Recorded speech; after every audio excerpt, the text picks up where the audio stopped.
அந்த எல்லைக்கான செய்தாங்க உங்களுக்கு தண்ணி போட்டு சொன்னாங்க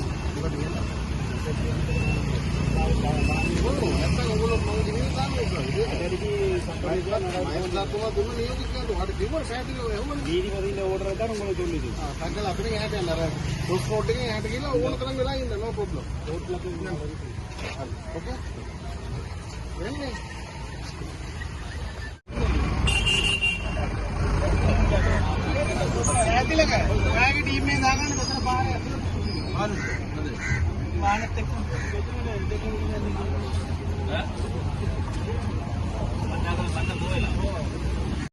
எல்லைக்கான செய்தாங்க உங்களுக்கு தண்ணி போட்டு சொன்னாங்க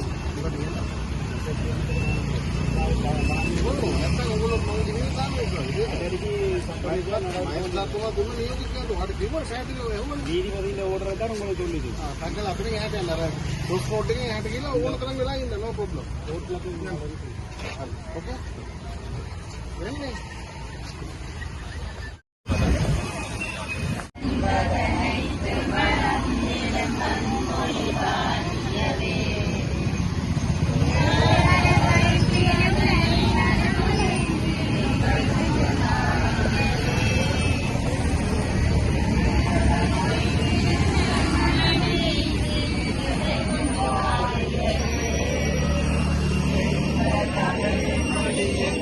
தமிழ் மொழி என்றென்றும் வாழியவே எங்கள் தமிழ் மொழி எங்கள் தமிழ் மொழி என்றென்றும் வாழியவே சூழலி நீங்க. நான் டெங்கு கண்ட்ரோல் யாழ் மாவட்ட தலைவர். என்னென்னு சொன்னால் நாங்கள் கடந்த 2016ஆம் ஆண்டில் இருந்து வேலை செய்து கொண்டிருக்கிறோம். ஒரு மாதம் 22,000 ரூபாய் சம்பளம். இந்த 22,000 ரூபாய் சம்பளம் 2016ஆம் ஆண்டிலிருந்து இன்று வரைக்கும் வேலை செய்து கொண்டு இருக்கின்றோம். ஒரு நாள் வேலைக்கு போட்டால் 710 ரூபா வெட்டி வீதம். எங்களுக்கு பெட்ரோல் காசோ ஒன்று எதுவுமே எங்களுக்கு தாரதில்லை. தனியாக 22,000 ரூபாய் சம்பளம் தான். கடந்த கொரோனாக்குள்ளே வேலை செய்த நாங்கள் காலையில் ஒரு ஆளுக்கு டெங்கு வந்தால் காலையில் இன்டோர் போக்கிங்னு சொல்லி வீட்டுக்குள்ளே அடிக்கிறது, பின்னேறம் அதுக்கு வேற ஒன்று வந்தா அதுக்கு பக்கத்துல அவுட்டோர் புக்கிங்னு சொல்லி வெளி இதுக்கு செய்யிருந்தாங்க. அப்படி தொடர்ந்து வேலை செய்து கொண்டு இருக்கோம். 2016 இருந்து இந்த வரைக்கும் 22,000 ரூபாய்க்கு ஒரு சம்பளத்துக்கு வேலை செய்யறாண்டா, கிட்டத்தட்ட ஒரு மாதத்துக்கு வேலை செய்யறாண்டா ஒரு பைத்தியக்காரன் தான் சொல்லுவாங்க. இந்த வரைக்கும் செய்து கொண்டிருக்கிறோம். எங்களுக்கு ராயுத சேனா அமைச்சர் சுகாதார அமைச்சராக இருக்க இந்த அப்பவும் தந்தது. ஒரு வருஷத்துல எங்களுக்கு பெர்மனன்ட் தரன்னு சொல்லி தந்ததால நாங்க சரி செய்வோம் சொல்லி ஒவ்வொரு அரசாங்கம் மாறிக்கொண்டு இருக்க நாங்க தருவோம் சொல்லிக்கொண்டு தான் வேலை செய்தது. எல்லா அரசாங்கத்தையும் நம்பி கடைசியா இன்றைக்கு இப்படி ஒரு நிலையில நிக்கிறோம். உண்மையில எங்களோட குடும்ப வறுமை இன்றைக்கு ஒரு பொருளாதார நிலையை யோசிச்சு பாத்தீங்கன்னா உங்களுக்கே தெரியும். 22,000 சம்பளத்துக்கு என்ன வேலை செய்யறாங்கன்னு சொல்லி எங்களோட பொருளாதார நிலையிலேயே சரியான கஷ்டத்துல நான் இருக்கிறோம். இது பெர்மனன்ட் தரணும், கட்டாயமா தரணும். என்னன்னு சொன்னா கொரோனா வந்த காலத்துல எங்களுக்கு எனக்கும் கொரோனா வந்தது. அந்த கொரோனா நான் கிட்டத்தட்ட 26 நாள் வீட்டில் இருந்தேன். எனக்கு அதுக்கு கூட சம்பளம் போட்டு தெரியல. மெடிக்கல் கொடுத்தும் சம்பளம் போட்டு தெரியல. தனிமைப்படுத்தி இருந்தது. அரசாங்கத்தால் வழங்கப்படுற பப்ளிக்கு வழங்கப்படுற எந்தவித உதவியும் இல்லை. சமுத்தி ஜிஎஸ் ஆபீஸால கொடுக்குற எந்த உதவியும் இல்லாமல் என்னன்னு சொல்லி சொன்னா நாங்க கவர்மெண்டால வழங்கப்பட்ட எங்களுக்கு ஐடென்டி இருக்குது. எங்களுக்கு இந்த டிஷர்ட் மட்டும் தெரிவிக்கும். 3 மாசத்துக்கு வேறு 4 மாசத்துக்கு ஒருக்கா வேறு 22,000 சம்பளத்தை தொடர்ந்து வேலை செய்யறோடைய நாங்க இங்க நம்பி வந்த எங்கட அனுராகுமார் ஜனாதிபதியா இருக்கு. உண்மையா நான் எங்கட மக்கள் சேர்ந்து எல்லாரும் தான் போட்டோம். ஆனா யார் போட்டா எவர் போட்டாருன்னு சொல்ல மாட்டோம். ஆனா போட்டுதான் இன்றைக்கு வந்திருக்கிறேன். ஆனா இந்த யாழ் மாவட்டத்துக்கு வந்திருக்கிறேன்.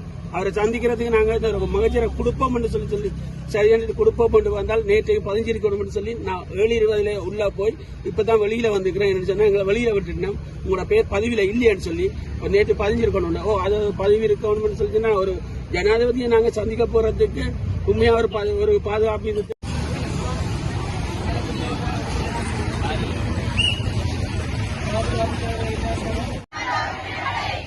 கொடுத்தோம்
கோர்ட்ஸில் முன்னிலைப்படுத்த சொல்லி கேட்டு இருந்துச்சு முறைப்பாடு வந்த பிரகாரம் அதன் அடிப்படையில் நாங்கள் நேற்று போய் கோர்ட்ஸில் போய் மீட் பண்ணினாங்க, ஆர்கியூமெண்ட் பண்ணினாங்க. எங்களுக்கு தீர்வு தந்தது உங்களோட சுதந்திரம், ரோட்டுக்கு அச்சுறுத்தல், பாதுகாப்புக்கு அச்சுறுத்தல் விடக்கூடாது, ரோட்டுக்கு சேதம் ஏற்படக்கூடாது, பொதுச்சொத்து சேதம் ஏற்படக்கூடாது, உங்களுக்கு ஒதுக்கப்பட்ட இடத்துல நீங்க செய்யணும் மட்டும் சொல்லியிருக்கு. அதை மதிச்சு நாங்கள் அங்காளி சைட் நின்ற நாங்கள் அது எங்களுக்கு சூட்டபிள் இல்லையண்டாக்காக இப்போதை இந்த பூங்கா சைட் வந்து நாங்கள் அப்படி இருந்தும் கூட அதுல இருந்து எங்கள் பிள்ளைகள் நிறைய நின்றவே ஒரு பஸ்காரங்க கூட மறைக்க நிக்கிறாங்க இல்ல, ஆட்டோக்காரங்களும் மறைக்க நிக்கிறாங்க இல்ல. நாங்கள் இப்போ வீதி ரூல்ஸை மதிச்சு தான் ஹெல்மெட்டை போட்டு வச்சுக்கொண்டு நிறைய பேரை ஏற்றி பிக் பண்ணி அதுவும் 2 பேரை ஏற்றாம ஒரு ஆளை தனியா ஏற்றி கொண்டு வந்து ரூல்ஸை மதிச்சு தான் நாங்கள் இப்போ வரைக்கும் நிற்கிறோம். இப்போ வந்து எங்களுக்கு வந்து போலீஸ் அதிகாரியிலிருந்து ஜனாதிபதியின் செக்ரட்டரி வரைக்கும் எங்களுக்கு ஒரு ஆப்ஷன் ஒன்று தந்திருக்கிறாங்க. குறிப்பிட்ட ஒரு 2 பேர் 3 பேர் போய் எங்களுடைய ப்ரொபோசல் ரிக்வெஸ்ட்டை வந்து அந்த இடத்துல செயலாளர்கிட்ட கொடுக்கறதுக்காக ஒரு அப்பாயின்மெண்ட் எடுத்து தரதுக்காக முன் வந்திருக்கணும். அதுக்கு நாங்கள் பாராட்டு தெரிவித்து கொள்கின்றோம், வாழ்த்துகின்றோம். ஆனால் எங்களுக்கு இந்த ஆப்பர்ச்சுனிட்டி வந்து திங்கக்கிழமை வருமென்று சொன்னால் நாங்கள் இன்று வரைக்கும் போராட வேண்டிய அவசியம் இல்லை. இன்றைக்கும் வேலை இல்லாமல் வந்து போராட வேண்டிய தேவையில்லை. எங்களுக்கு நாங்களும் நட்பு ரீதியாக தான் அணுகிறோம், பாதுகாப்பான முறையில் தான் அணுகிறோம். ஸோ எங்களுக்கு அப்படி ஒரு வாய்ப்பு கிடைக்கிற பட்சத்தில் நாங்கள் 3 பேர் ரெண்டாலும் போய் உள்ள கதைக்கிறதுக்கு ரெடியா இருந்த நாங்களா. ஆனால் திடீரென்று இன்றைக்கு விடிய 7:30-8 மணிக்கு தான் இன்ஃபர்மேஷன் வருது உங்களை மீட் பண்றதுக்கு 2 பேர் உள்ள போலாம்னு சொன்னா அதுக்கு முன்னுக்கே எங்களுடைய ஆட்கள் வந்துட்டாங்க. ஸோ எங்களால் என்ன முடிவு எடுக்கிறேன்னு தெரியாம தத்தளிச்சு கொண்டிருக்கிறோம். நாங்கள் ஆஸ் ஏ ஒரு மெம்பரா வந்து நாங்கள் ஒரு மெம்பர் ஆஃப் பார்லிமெண்ட்டுக்கு வந்து நாங்கள் பர்சனலா டிஸ்கஸ் பண்றதுக்காகவும் ட்ரை பண்ணியிருந்தோம் நாங்கள். பட் எங்களுக்கு சரியான அவரை ரீச் பண்ணியெல்லாம் போயிட்டுது, அர்ஜுனானே எங்களால் ரீச் பண்ணியெல்லாம் போயிட்டுது. ஸோ அவரோட கன்சிடர் பண்ணியிருந்தா நாங்கள் இவ்வளவு தூரத்துக்கு முடிவெடுத்திருக்க மாட்டோம். ஸோ இப்போ எங்களுக்காக ஒருத்தர் அங்கே குரல் கொடுக்கறதுக்கு ரெடியா இருக்கிறார். அந்த குரலுக்காக நாங்கள் வெளியில காத்து கொண்டிருக்கிறோம்.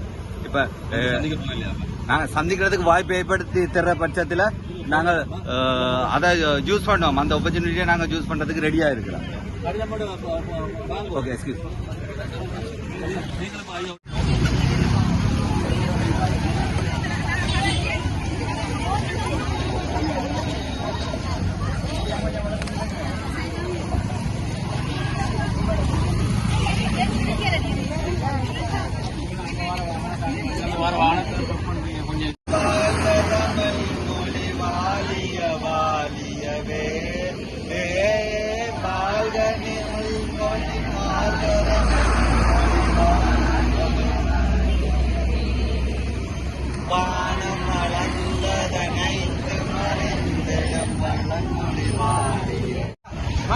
எல்லாரும்